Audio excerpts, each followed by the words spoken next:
Béni sois-tu, Adonai, toi le Tout-Puissant. Quand je regarde les montagnes, je regarde les vallées, je regarde la mer, ô Seigneur, tu es Dieu. Béni sois-tu, Seigneur Jésus. Jean, le disciple que tu aimais, dit que tu as dans la main droite cette étoile. De ta bouche sort une épée aiguë à deux tranchants. La parole de Dieu.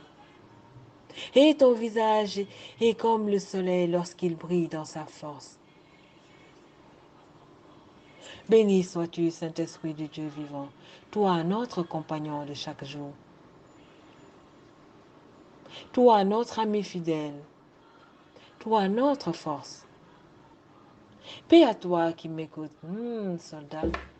Aujourd'hui, nous allons écouter Jacques nous parler de la foi et des œuvres. Amen. En effet, il dit dans son deuxième chapitre, mes frères, mes sœurs, que sert-il à quelqu'un de dire qu'il a la foi s'il n'a pas les œuvres? Cette foi peut-elle le sauver? Si un frère ou une sœur sont nus et manquent de la nourriture de chaque jour, et que l'un d'entre vous leur dise, partez en paix, mettez-vous au chaud et rassasiez-vous, sans pouvoir à leurs besoins physiques, à quoi cela sert-il? Il en va de même pour la foi. Si elle ne produit pas d'œuvre, elle est morte en elle-même. Moi, j'aime dire que les actes que nous posons montrent notre niveau de foi, montrent la qualité de la relation que nous avons avec Dieu, montrent notre niveau de crainte de celui-là même qui, du haut de son trône, il voit la fourmi noire qui marche sur le rocher noir dans la nuit noire sur cette terre. Nous pouvons également lire notre foi à notre capacité à garder le silence devant l'Éternel dans le jeûne et la prière, sans s'irriter quand le méchant réalise ses projets, quand l'ennemi nous persécute, quand l'épreuve dure et commence à nous rendre fous tellement que c'est insupportable, et notre capacité à aimer notre prochain, surtout quand il n'est pas comme on veut, et notre capacité à donner aux pauvres de notre nécessaire, je n'ai pas dit de notre superflu. Si la foi peut nous sauver, il est urgent pour toi et moi, mon frère, de la muscler maintenant. Car sans la foi, il est impossible de plaire à Dieu. Paul nous parle de la foi dans Hébreux 11 au verset 1. Il nous dit que la foi est la ferme assurance des choses que l'on espère, la démonstration de celles qu'on ne voit pas. Alors l'heure est venue pour nous d'espérer sans vaciller. Difficile de parler de la foi sans parler de notre aïeul Abraham. En effet, il est dit dans Romains 4, verset 17, je t'ai établi père d'un grand nombre de nations. Il est notre Père devant le Dieu en qui il a cru, le Dieu qui donne la vie aux morts et appelle ce qui n'existe pas à l'existence. Il faut avoir une foi ferme pour invoquer le Dieu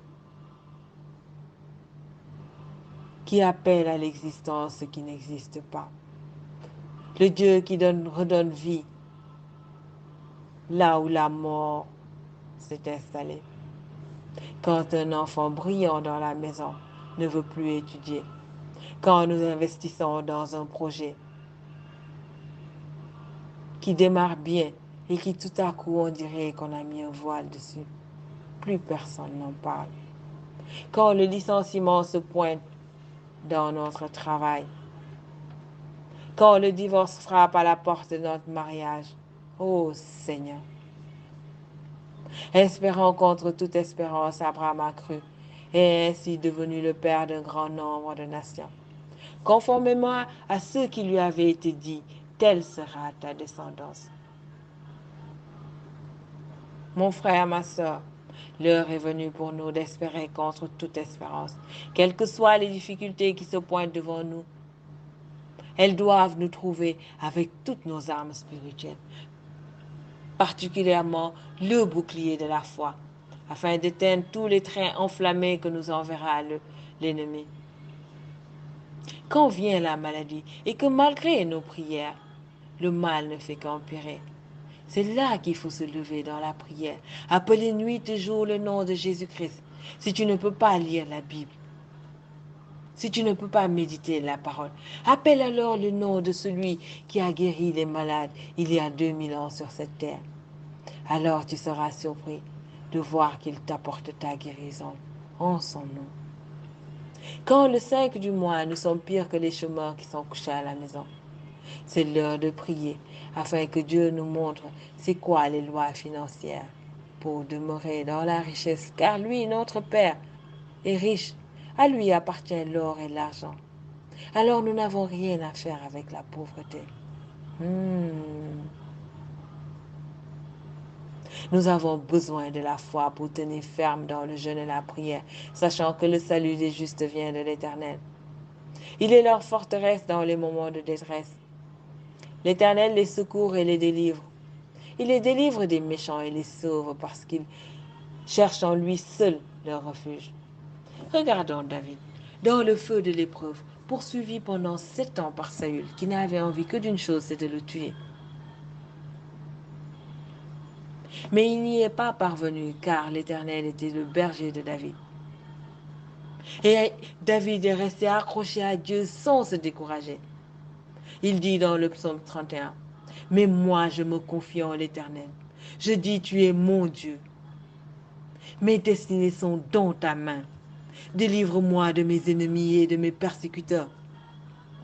Fais briller ton visage sur ton serviteur. Sauve-moi par ta grâce. » Et toi, mon ami, devant le feu de l'épreuve, as-tu à peine commencé à prier, tu n'as pas vu de résultat, que tu es déjà découragé? Tu es déjà en train de chercher des solutions humaines pour régler ton problème. Mais regarde Saül. Pendant qu'il poursuivait David, à un moment il s'est endormi et David a coupé un morceau de son habit, lui montrant qu'il aurait pu le tuer. Mais il ne l'a pas tué car c'était une solution humaine, ça. Et lui, il avait besoin d'une solution spirituelle pour régler son problème. Alors toi aussi, cherche le divin afin qu'il règle ton problème spirituellement et que tu rentres dans la gloire après ce temps de désert que tu traverses. Mais il y a un secret. Pour que Dieu agisse comme ça dans ta vie, il faut le connaître. David connaissait Dieu. Il n'y a pas de secret pour connaître Dieu. Il faut lire sa parole, il faut méditer jour et nuit sa parole. C'est dans sa parole qu'il cache les secrets dont tu as besoin pour découvrir ce grand Dieu qui t'a créé.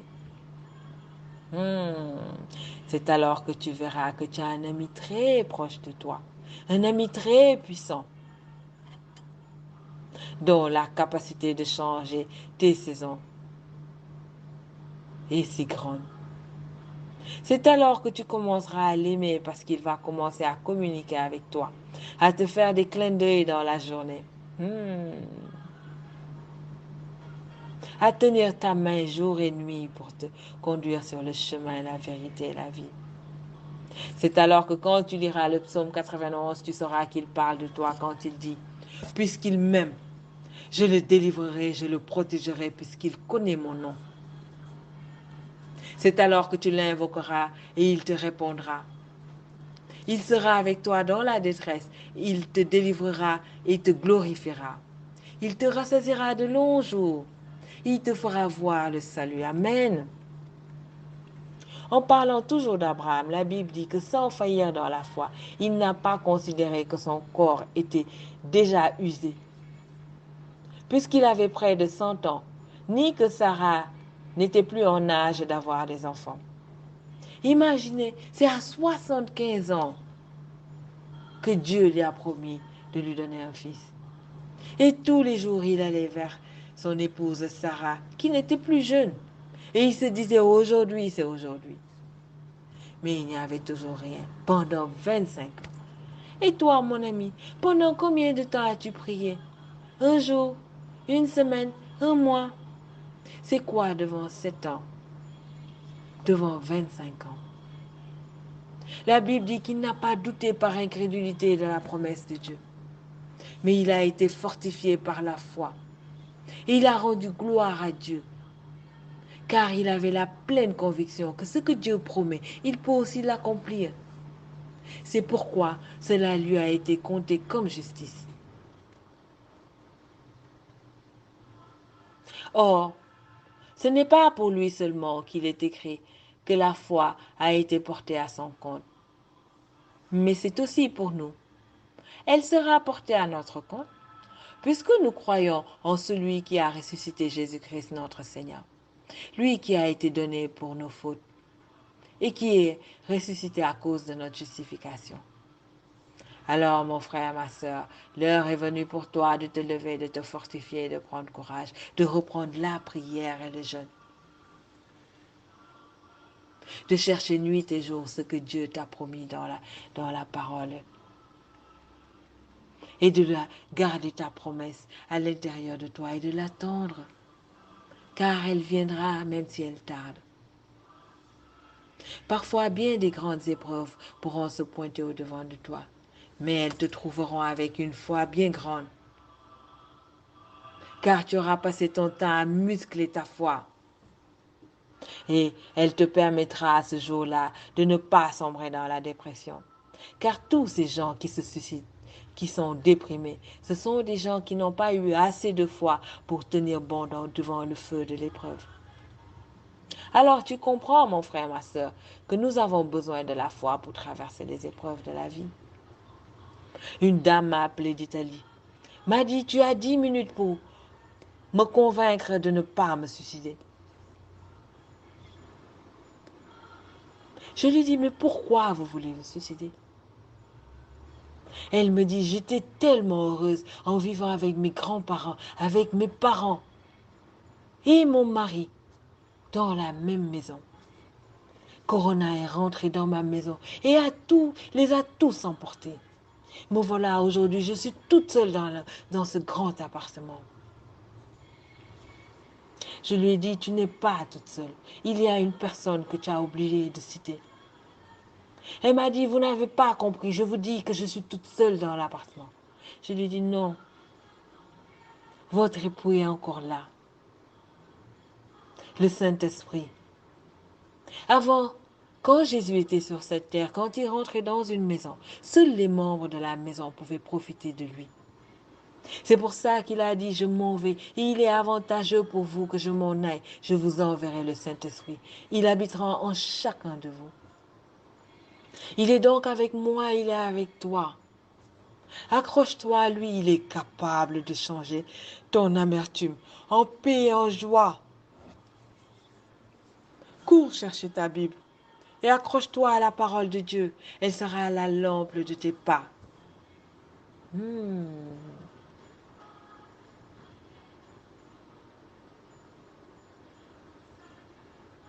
Nous devons faire attention et ne pas négliger les épreuves. Elles viennent à un moment où on ne s'y attend pas. Regardez cette jeune fille qui s'est mariée avec un si bel homme. À fleur d'âge, cet homme s'en va. Il faut la foi pour tenir bon.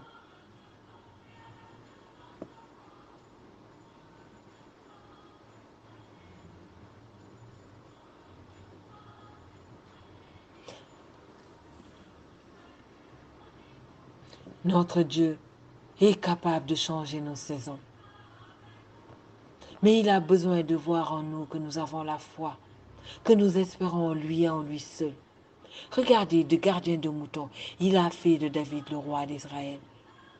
De prisonnier, il a fait de Joseph le premier ministre d'Égypte. De femme stérile, il a fait de Anne une mère heureuse. Tous ces grands hommes de la Bible ont eu leur temps de désert avant de voir la gloire de Dieu.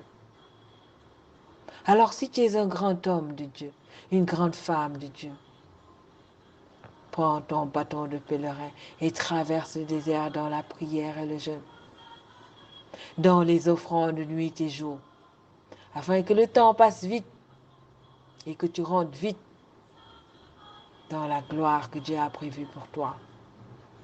N'oublie pas, la solution humaine ne te fera pas rentrer dans la gloire que Dieu a prévue pour toi. Si tu souffres, fortifie-toi et prends courage.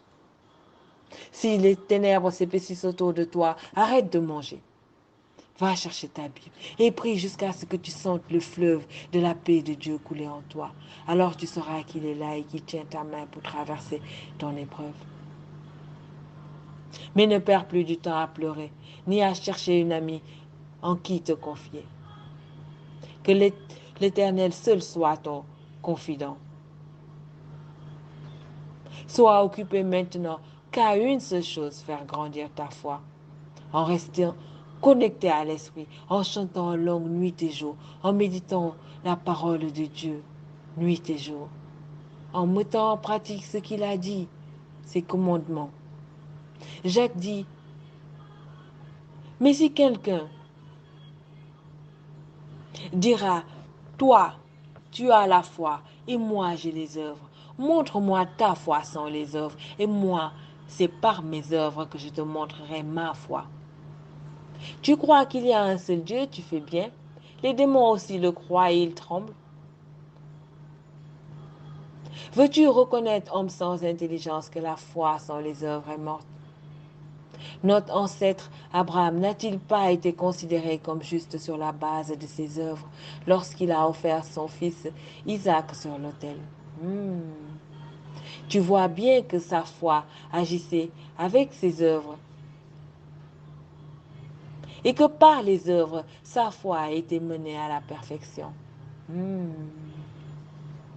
Ainsi, c'est accompli ce que dit l'Écriture. Abraham eut confiance en Dieu et cela lui fut compté comme justice. Et il a été appelé ami de Dieu. Vous voyez donc, homme, qu'il est possible d'être déclaré juste sur la base de ses actes et pas seulement sur la foi. Rahab, la prostituée, n'a-t-elle pas de la même manière été considérée comme juste sur la base des actes lorsqu'elle a accueilli les messagers et les a fait partir par un autre chemin, eux qui étaient poursuivis? En effet, de même que le corps sans esprit est mort, de même la foi sans les œuvres est morte. Je suis si contente que tu aies pris le temps d'écouter cet audio, de partager ce moment avec moi. Alors laisse-moi prier pour toi. Que chaque fois que tu seras devant le feu de l'épreuve, que ta prière soit devant Dieu comme de l'encens. Que tes mains tendues vers lui soient comme l'offrande du soir. Que du haut de son trône, notre Dieu t'éclaire le chemin que tu dois suivre. Qu'il réduise tes ennemis au silence. Qu'il ordonne aux portes de la gloire d'élever maintenant leur linteau devant de toi au nom de Jésus-Christ. N'oublie pas de rester connecté à l'Esprit de Dieu par la méditation de la parole de Dieu. Alors tu verras tes greniers se remplir et se regorger de toutes sortes de provisions. Au nom de Jésus-Christ. Moi, c'est Soldat Victoire, une passionnée de la parole de Dieu.